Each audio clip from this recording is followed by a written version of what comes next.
Hi guys, welcome back to my channel. My name is Josh, and in this week's Wednesday watch list, we are going to be doing our usual recap of the latest episode of The Traitors. We're also going to be discussing the latest episode of The White Lotus, and then we're also going to be talking about some things that I have watched recently, and then we're going to wrap things up with a little bit of Oscar/SAG Awards discussions. So without further ado, let's go ahead and dive right on into this week's episode. Starting off with our recap of the latest episode of The Traitors. This episode picks up right where we left off in that conversation. We hear Danielle and Carolyn discussing who they want to make this offer to become a traitor to. Danielle says that she wants to make the offer to Brittany, and Carolyn immediately objects and says no because she feels like Danielle and Brittany will then gang up on her and get her off of the show. So we see a little bit more of this back and forth between the two ladies, and since neither of them can decide on who they want to make this recruitment offer to, they decide, screw it, we'll just murder somebody. Danielle initially suggests that they murder Dylan, and then after this we see a little bit of some behind the scenes action in which Carolyn is talking about how she doesn't trust Danielle and Danielle doesn't trust her, and at this point they just have to try and get each other off the show. And then after this we move forward to breakfast. Carolyn and Gabby are the first two ladies to walk into breakfast. And Gabby brings up the fact that she thinks the group should start looking into people who have been more reserved and more quiet, because going back on last episode, her belief is that most of the extroverted or sort of like outspoken people that were outed as traitors have sort of set the tone for the show, and so she feels that any traitors that are left are now going to be more reserved and more quiet, and she says that this is an easy way to try and look into who they think is potentially a traitor. And while she's discussing this, she suggests that they should look into Danielle. Carolyn agrees, and Gabby brings up the fact that Danielle has just been crying and just being very performative almost every episode, and she says that her performances are sort of coming off as over the top and not genuine, and so Gabby feels that they need to really do a hard look into Danielle, simply because, again, she's been crying almost every episode and she's just being really performative, and Carolyn agrees. Next, we see Tom and Brittany enter, and after this, we hear Brittany say that she is feeling really nervous if Danielle ends up being the one who gets murdered. After this, we see Danielle and Ivar enter, and then after that, Dolores enters by herself, which means that it's either Dylan or Sam who has been murdered. We then see Dylan enter, which confirms that Sam has indeed been murdered. And then after this, we see a little flashback as to why the traitors made the decision to murder Sam. Now, in the chart, we see that Danielle and Carolyn are both throwing up names as to who they want to murder, and then Carolyn suggests Sam because he has started to catch on to the traitors, and Carolyn feels that if they don't eliminate him now, he poses a huge threat to both her and Danielle, and since he is starting to catch on to things, that it would just be smart to get him out of the way now. Danielle agrees on this, and they end up murdering Sam. Moving back to breakfast, we hear Tom say that he is still suspicious of Dolores. And then Alan comes in and confirms that Sam has indeed been murdered, and then we get our usual little break in between breakfast and the game they're going to play this episode. During this time, we see a lot of conversations between group members, starting off with Danielle and Dolores. Danielle and Dolores have a little side chat moment here where Danielle tells Dolores that it's usually the people who attack first at the round table who end up being the ones that are traitors. She says that it's usually the people who are traitors that are always attacking people and they're always throwing up people's names, and that the faithfuls are really just sitting there and they're being reserved and they're being respectful. Moving forward, another conversation we see this episode is between Dylan and Gabby. Dylan says that he's still suspicious of Gabby, but that he wants to get closer with her so he can really get more of an inside look, I guess you could say, into whether or not she's really a traitor. So we see a little conversation between Dylan and Gabby. Gabby, in her behind the scenes talk, mentions how Dylan was suspicious of her in earlier episodes, but now all of a sudden he's coming back to her, acting like he wants to be friends all of a sudden, and she says that it's really weird, but that boys always do this. During their conversation, Dylan mentions Danielle's name, and both Dylan and Gabby agree on the fact that they're both suspicious of Danielle. We then see Dylan and Carolyn have a little conversation, at which point Dylan tells Carolyn that he is suspicious of Danielle. Carolyn then asks Dylan, will he have her back at tonight's round table, and will he help her vote for Danielle at tonight's round table so they can get her off the show? Because Carolyn tells Dylan that she is also suspicious of Danielle. After this, we see a conversation between Danielle and Brittany, and they're just sort of talking about what is the gameplay moves for tonight, what's the strategy, and who are they going to vote for. And in her behind the scenes talk, Danielle reveals that she wishes Brittany was a traitor because she feels as if her and Brittany could work all the way to the end and successfully win this game. Brittany asks Danielle if they're going to vote for Carolyn at tonight's round table, and Danielle simply says that she doesn't know, just wait for the round table to see what happens, and then we'll decide then.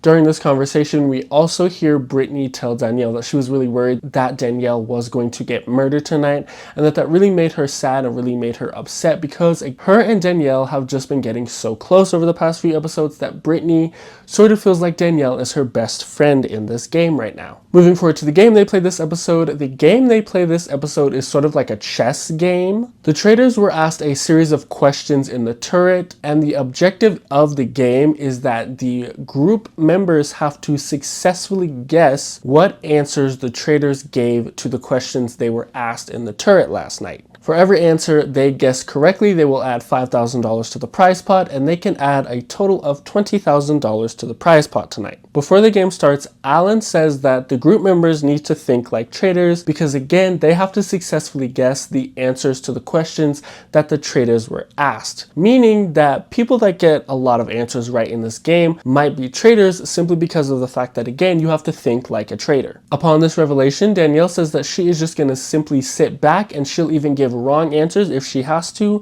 in order to throw suspicions off of her.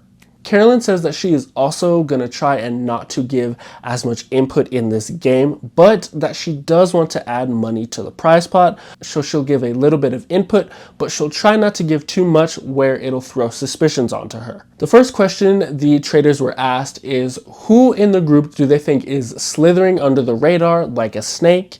The Traitors answered Brittany, and the group decides to go with Brittany simply because of the fact that she has been really quiet up until the most recent episodes. This answer is correct, so they net $5,000 to the prize pot. The next question they're asked is, who is the biggest threat to the Traitors? The Traitors said that they think the biggest threat to them is Brittany. However, the group decides to go with Tom because Tom initially volunteers himself. He says that he feels like he is the biggest threat to the Traitors, so the group just sort of agrees on this. Carolyn does give some pushback here though. She says that she doesn't really agree that it's Tom, and this answer ends up being wrong.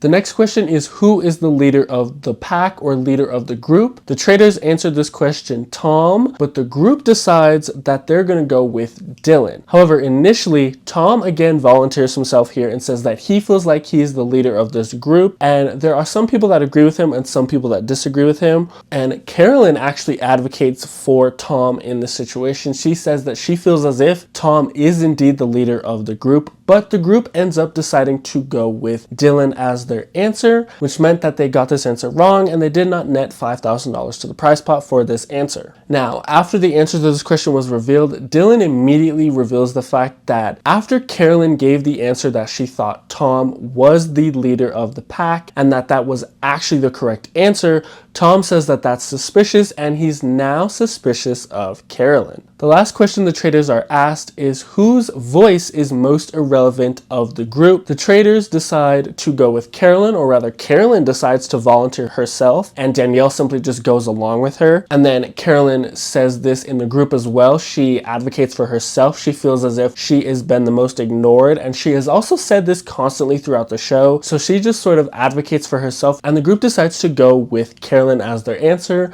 meaning that they got this answer right and they did net the $5,000 to the prize pot. They got 2 questions out of 4 right, meaning that they added $10,000 to the prize pot. Now, after this, since Carolyn advocated for herself in this last question and she turned out being right, that has thrown up some suspicions around Carolyn. After this, we see the group head back to the castle, and Carolyn decides to have a little sit-down chat with Ivar and Tom. In this little conversation, she throws out Danielle's name, and she says that she is a little bit suspicious of Danielle simply because of the way she's been acting and just her over-the-top performances. After this, we see another conversation between Carolyn and Dylan reveals that it is now between her and Danielle as to who he suspects is a traitor. This answer catches Carolyn off guard, and she feels sort of vulnerable in this situation. She conveys to Dylan the fact that she does feel most ignored in this group, and she advocates and pretty much begs for him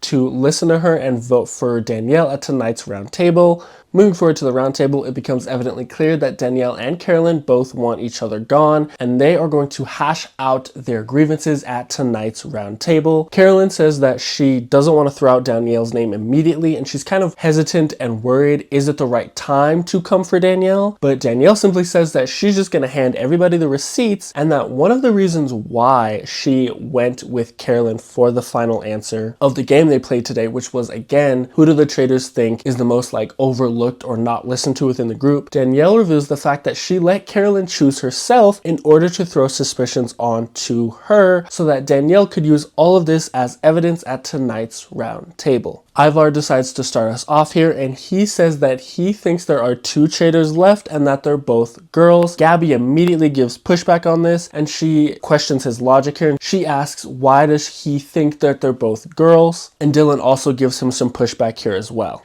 Carolyn then decides that it's now or never, and she decides to throw Danielle's name out at the round table, and she says that her main reason for doing this is that faithfuls don't have a reason to lie, but Danielle lied to Brittany, which Carolyn says is her main reason for suspecting that Danielle is a traitor. Now, Ivar was not in the know here, and he asks Carolyn what is this big lie she's talking about, and she reveals that the lie is that earlier on in the show, Danielle lied to Brittany and said that Carolyn mentioned Brittany's name to Danielle, and Carolyn says that this never happened, and that is this big lie she's talking about. Brittany gives her pushback and says that she never told Carolyn this and that she never mentioned who told her that Carolyn said her name. She just simply said that she was told her name had been brought up. Danielle then gives her defense and claps back at Carolyn and says that she answered quite a few questions in today's game like a traitor, and that it's mighty funny how, now that Danielle is suspicious of her,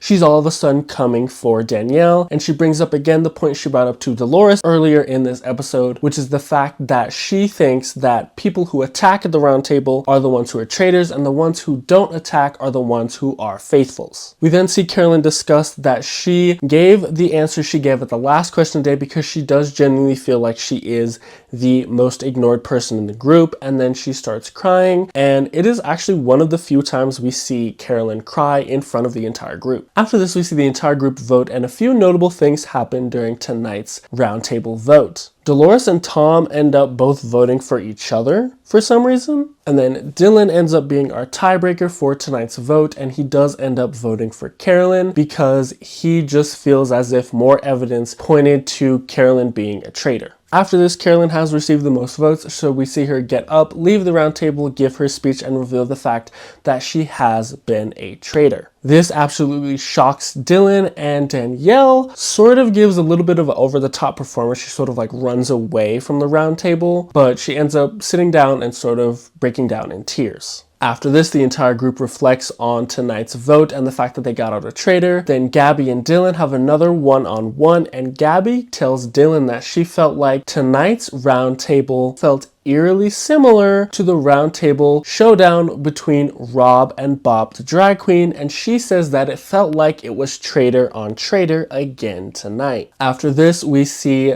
Danielle make her way to the turret. Danielle is given the choice of recruiting, and she decides that she is going to recruit her newfound best friend in the show, Brittany. Now, it is up to Brittany whether or not she will accept this offer. However, the caveat here is that Danielle has to make this offer face to face with Brittany in the dungeon. And that's where the episode ends, and I do have a couple thoughts on this week's episode. So my first thought is that I didn't think Danielle would make it this far in the show. I honestly thought that Danielle was going to get voted out tonight. I didn't expect Carolyn to get voted out, and I'm quite shocked she did get voted out, but I can kind of see how it worked. I see how Danielle manipulated the system, and I was overall really shocked that Danielle didn't get voted out. I definitely thought Danielle was going to get voted out tonight, especially because of not only the Jeremy accusation that Ciara threw out last episode, but also just, again, the over-the-top performances that Danielle has been given almost every episode, where she's been crying or shaking, and I really thought that that was going to bite her in the butt, and I thought that the group was going to vote her out, but I'm quite shocked that they didn't, and I really didn't expect Carolyn to get voted out. I thought she would make it all the way to the end. And then moving on to Carolyn, I personally felt really bad for Carolyn. I felt bad that she got voted off the show because it felt genuine, and I did feel like when Dylan voted for her, like that definitely did personally hurt her, because she thought Dylan was someone she could rely on and someone she could trust on. And she even had a conversation with Dylan in the episode where she tells him that she feels like nobody listens to her, and she pretty much pleads with him to listen to her and vote for Danielle. So I really felt bad for Carolyn in this episode. And then as far as Tom and Dolores, I don't know why these two are still voting for each other. I thought this whole Tom and Dolores suspecting each other thing was done and over with, but no, apparently it's still happening. Like, Tom voted for Dolores and Dolores votes for Tom, and I'm just like, why are you guys voting for each other? Like, I'm sorry, but Tom has like proved so many times that he's not traitor. Like, Dolores has thrown up his name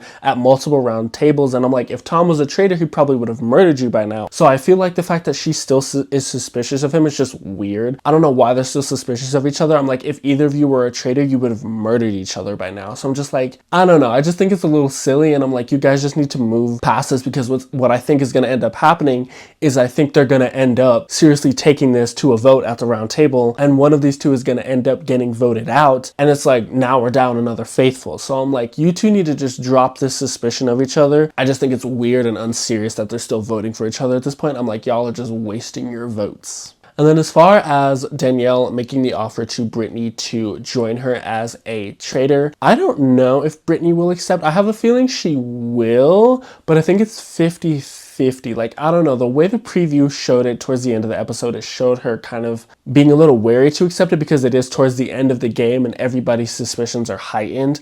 But I have a feeling she probably will join, because again, it is Danielle.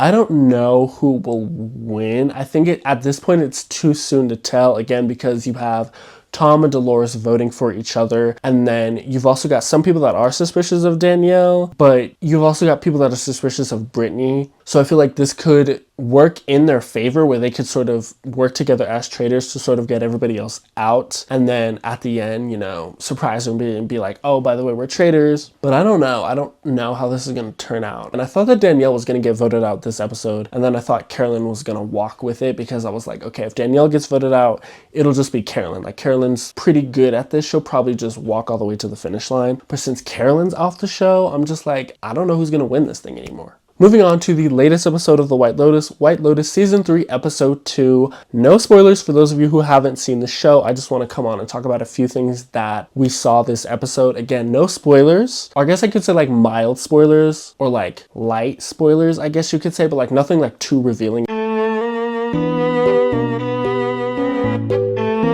The first thing I want to say is that the three ladies that are on the little girls trip, Lori, Jacqueline, and Kate, they are high-key fake. Like, that is one thing that comes out this episode. These ladies are fake as heck. Like, it's crazy how fake these ladies are. But every scene that these ladies are in together, whether it just be two of them or all three of them, the scenes are very well written, and they're also very well executed by these actors. So props to the writers and the actors on the show. And then also, something's up with these monkeys. I don't know what it is, but we keep seeing like pictures of monkeys. I don't know what that's alluding to. I've seen hints of it online. I haven't read into it much, but I'll probably read into it a little bit more and see like what is going on with like the monkeys and them being like so present in this show so far, especially since we're so early in. I don't know what it means. Maybe I'm just not picking up on it, but I'm just curious as to like why the monkeys are so present in this show. And then the rat lifts, the mom is like mean, but she's also like very airheaded. Like, she's very much an airhead where she's just like, oh, I don't care, but she's also like kind of mean. We see that in this episode. We also find out that the dad is in some deep trouble. We also see that the sister, like the daughter in this group, she's the only one who's like the normal person in this family. Everybody else in this family is weird, and she seems to be the only normal one. so far. I say so far because there are clips in the trailer that might switch this up a bit, but we don't know. It's still too early to find out. But so far, she seems to be the only normal one of this entire family. And then I think Gaitok and Mook are cute. I apologize if I'm pronouncing their names wrong, but I think they're really cute, and I really like how they were shown more in this episode. I really enjoyed that. And then Rick and Chelsea, this episode especially gave me the vibes that these two genuinely care about each other, and it's not just like this relationship that's built on lust. I feel like the first episode kind of made it seem like this was just like a lustful relationship between these two, but this episode to me really like cemented the fact that these two genuinely care about each other, which I think is really nice and really wholesome, and that these two also seem like a pretty normal couple. Again, we don't know what's going on with Rick yet. We're still too early in. We don't know his reason for coming to Thailand, but as far as them as a couple, I think that they genuinely, again, do care about each other, and they generally do seem pretty normal. And then my last thought is Belinda and Pornchai. All I'm gonna say is, okay, Belinda, I see you. That's all I'm gonna say, and I'm just gonna leave it at that. Y'all just gonna have to watch the episode to find out what I mean by that. And then moving on to things I've watched recently. The first thing is another Oscar nominee. I watched the movie A Real Pain. This movie did not go how I expected it to go. I just didn't think the movie was gonna take the path that it took. Like, I thought this movie was gonna go in a completely different direction, but this movie, like, seriously, it's good. Like, this movie is really, really good. And it almost made me cry, like genuinely. Like, I did not think this movie would do that. It's very hard for a movie to like move me that much, but this movie just like moved me. I feel like I relate to both characters so much in this movie, like both the main characters, the cousins.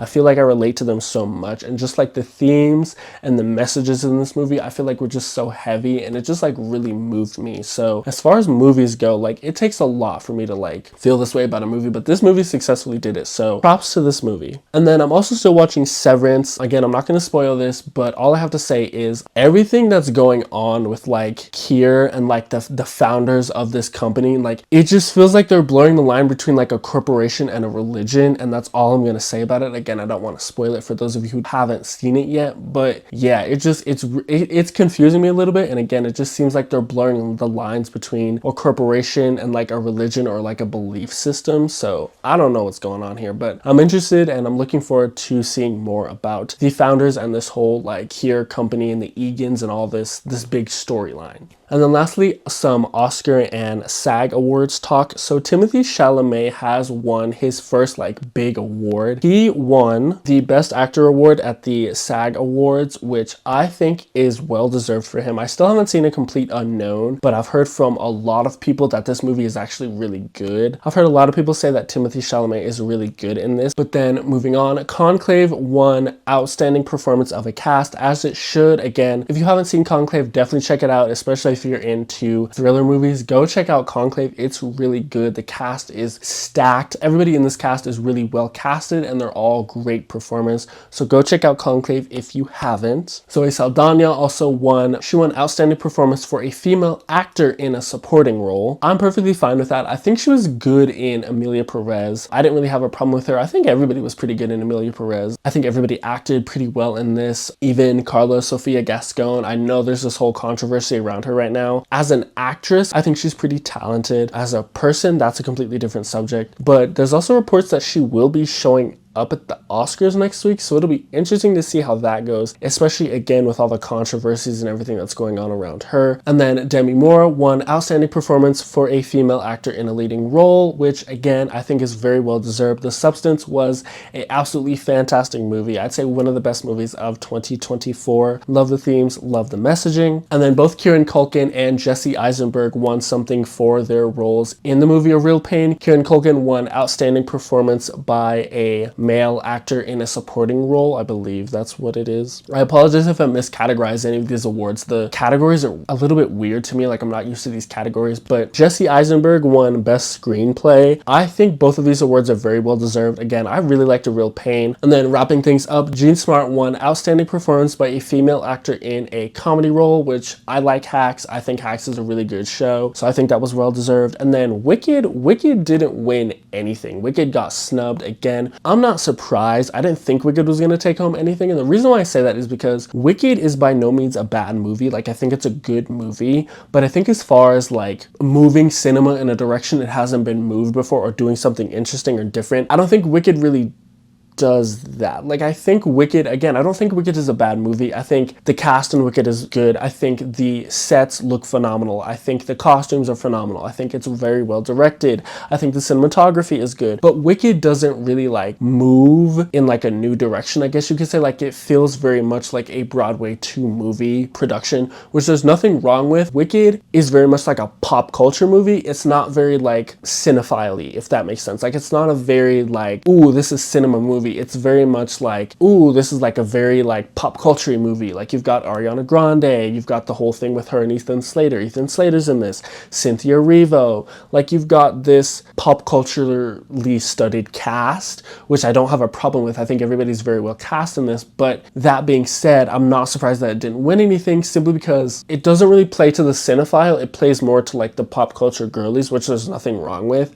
I'm not surprised that it didn't win anything. Yeah, that'll do it for this week's episode of Wednesday Watchlist. I just want to thank you guys all so much for tuning in. Don't forget to like, comment, share, and subscribe. And I will see you guys all in my next video. Toodles!